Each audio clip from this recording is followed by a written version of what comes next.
Assalamualaikum warahmatullahi wabarakatuh. Perkenalkan, nama saya Samsiah dengan NIM 12407037, Fakultas Ekonomi Bisnis Islam, jurusan Perbankan Syariah, kelas 2B. Hari ini saya ingin membahas tentang bahasa baku. Kita lanjut ke slide yang pertama, yaitu pengertian bahasa baku, yang mana bahasa baku adalah ragam bahasa yang telah distandarisasi atau ditetapkan sesuai kaidah tata bahasa, ejaan, dan kosakata yang benar.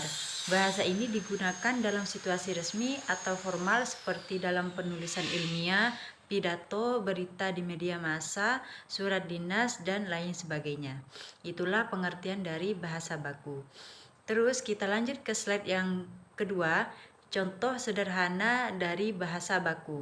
Yang pertama yaitu kalimat yang baku, contohnya saya pergi ke sekolah. Terus kalimat yang tidak baku adalah gue ke sekolah. Itulah contoh sederhana dari bahasa baku. Kita lanjut ke slide yang ketiga. Setelah kita membahas dari pengertian bahasa baku dan contoh dari bahasa baku, kita lanjut ke slide yang ketiga, yaitu ciri-ciri bahasa baku.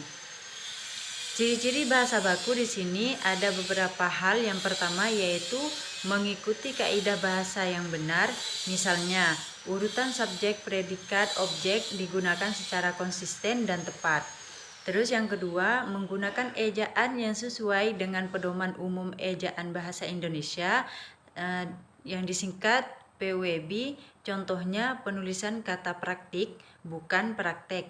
Terus yang ketiga, kosakata bersifat umum dan tidak bermakna ganda. Bahasa baku menghindari penggunaan kata-kata slang, bahasa daerah, atau istilah yang tidak jelas.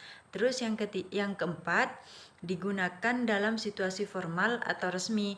Contohnya di sekolah, di kantor pemerintahan, dalam berita resmi dan dokumen hukum. Terus yang terakhir adalah bersifat netral dan tidak emosional.